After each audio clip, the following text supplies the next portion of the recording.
welcome back to the channel. We got some good news, some not so good news. Let's just get into this right away. Well, as you guys know, we were planning to go to Maryland International Raceway. That will be coming up this Friday. And I had a little scared that I might not be able to go, and let me tell you guys why. So I'm gonna turn the camera around. I'm gonna show you exactly what happened. Sorry it's a little windy out here, guys, but I want to show you something I want you guys to be cautious of.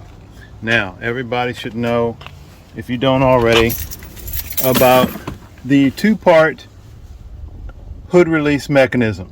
Now, the other day, when I did the last video, you guys, mine was sticking just a little bit. So, I didn't think anything of it. So, the last time I wanted to go under the hood for something. I can't remember what it was. But what I did, I reached down like I normally do to pull the hood latch, and it had been sticking. So I was a little aggressive with it, a little more aggressive than I should have been. And there's a big reason why I'm telling you guys this, so it doesn't happen to you. When I went to pull this latch, I reached down, I pulled it once, and I pulled it the second time, and nothing happened. I went out to the hood, I went to pull it open, it would not come up. So I went back inside, and just like right now, it's not all the way open. So I went back inside, and I'm like, man, this stupid thing, why isn't it? Oh, I reached down and grabbed the hood latch again. And the second time, I'm like, let me pull a little harder. And that's what I did, and guess what? I pulled it hard enough so that the cable popped, and then I couldn't open the hood at all. As you can see now, it is open. So what is going on? So I took and sprayed this area here with some WD-40, and it's opening better than it was, but sometimes it catches. Now I'm gonna show you my hand. I put my hand in there to try to grab the cable, and that's what happened. Reach down in there. There is no way that I can show you how to pop that cable back on, but let me tell you this. I wrestled, I read some articles, other people were down in there putting in the start, stop, delete thing, so that's not a thing anymore. I am going to do that to mine because I'm getting tired of hitting the button every time I get in the vehicle. But yeah, I had to reach in there, and you basically have to reach in, grab the cable. Now, in order to get the hood open, I actually used a pair of needle nose vice grips. I reached in just above the mechanism, grabbed the cable, and held it with the needle nose vice grips, and I was able to pull the latch twice, and it came open. But the problem with that is I could not leave it like that. I called the dealership, said, hey, I had a messed up hood latch release. Can you get in and take a look at it? It's under warranty. And that was 2 days ago, and they told me it would be the 26th before they could even look at it. So 2 days ago it was the 17th. It would have been 9 days before they could actually look at my hood release. So I went online, looked at some things, reached my hand in there, and I couldn't see. You cannot see it. I reached in there, felt where the cable was, and I said it had the cable, and I could see the cable is still attached to that hood latch mechanism. So I reached in there, felt around, I felt kind of where it felt like it had popped out of. I was able to grab the cable, push it back into the little snap. It's some type of clip in there, and I was able to pop it back in. So now my hood latch is working. But let me tell you what, and I'm gonna tell you, I'm still gonna do it. Do not get over aggressive with this hood release mechanism, or you're going to be in the same fix. So if it doesn't open all the way, pull it one time, pull it, don't yank on it hard, just pull it a second time.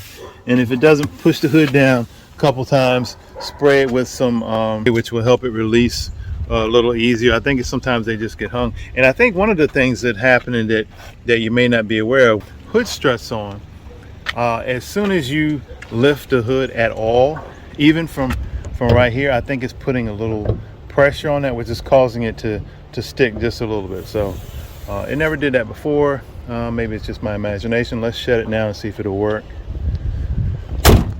I put some WD-40 on there, and let's go in. And I want you guys to watch the hood. And you can tell when that second release, because mine doesn't make like a snap noise or anything. So you pull it once, it popped up. Now you pull it again. Watch to see if you see the hood move. If you see the hood move, you know it's released on the second thing. See that? It released. So I know when I go in here now, pull the hood release, it's gonna, or we'll lift the hood up and it should pop up. Yeah, so there you go. So closed. And the reason that I was concerned about all this is this video. We are going to Maryland International Raceway. Today is Wednesday. We are going on Friday.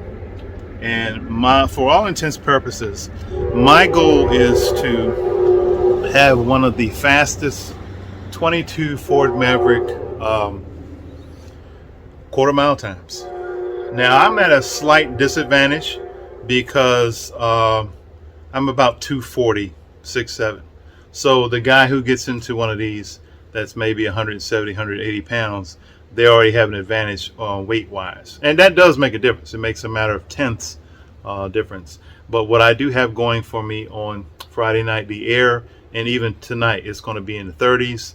On Friday night, it's supposed to be low 40s to high 30s by the time we get to the track. So anybody who's thinking about coming out there, yeah, come on out there. Maryland International Raceway in Budds Creek, Maryland. And we're going down the quarter mile and see how fast we can get the Maverick to go. I plan on making at least 2 passes, unless I'm really satisfied with the first one, or if nobody comes out there to run me, because I want to run somebody. I want to just run down the track. I want to blast somebody down the quarter mile, or let them blast me, one or the other. But I'll be getting over there early because I have not raced at Maryland International Raceway since before I got married.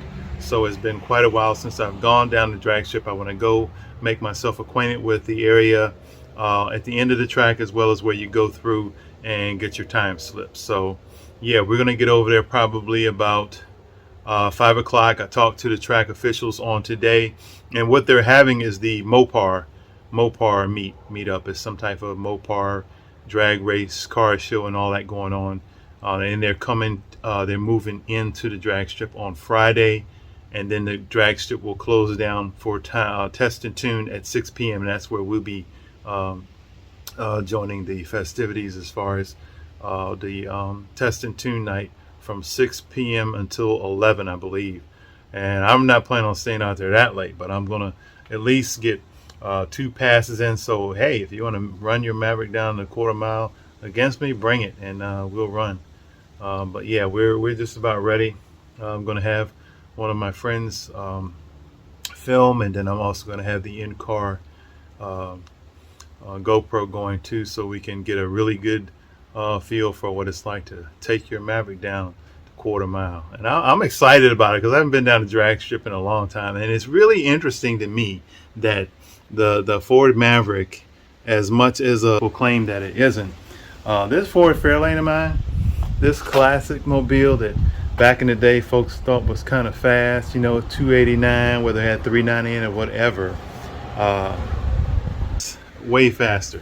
Now I am going to be addressing that issue in the distant future. I'm still trying to work on what kind of engine to put into, or what kind of engine combination I'm going to put into the Ford Fairlane. I had a whole lot of issues when you're trying to get engine builders right now. Good luck, because you gotta pay half your money and then stand in line and hope the person that you're paying this deposit to is actually going to be in business when it comes time for you to pick up your engine. So I haven't been real comfortable just saying, hey, I want to drop off a whole pile of money and then have you build me an engine. I'm not comfortable with that right now. So the Fairlane has been kind of on a back burner, and I even had it up for sale. I don't know if I'm going to sell it. It's just like one of those things that once you get it, you're like, no, I don't want to get rid of it. So we'll see. But anyway, hope you guys continue to tune in. We'll be back on the next one. We have the track meet, or should I say the drag strip times on Friday night. And then also know that you can sign up for the Maverick meetup, which we are having on November 26th. And it's going to be at the location that we had the first one, and it's going to be at Dixon Park, Fredericksburg, Virginia. That's a 22401, 1300 Dixon Street. So we're going to have that on the 26th of November from 11 until 1:30. So I left a number in the description under this video. If you would just text me your name. That's all you have to do to register. So go ahead and register for the Maverick meetup that we're going to have here in Virginia. Yeah, come from wherever you want to come from. Whether you want to come, some people said they want to come from North Carolina, whatever, and that'll be great. So I'll be glad to meet some of you guys when we get to the Maverick meetup. But until then, have a blessed day, and I'll see you on the next one.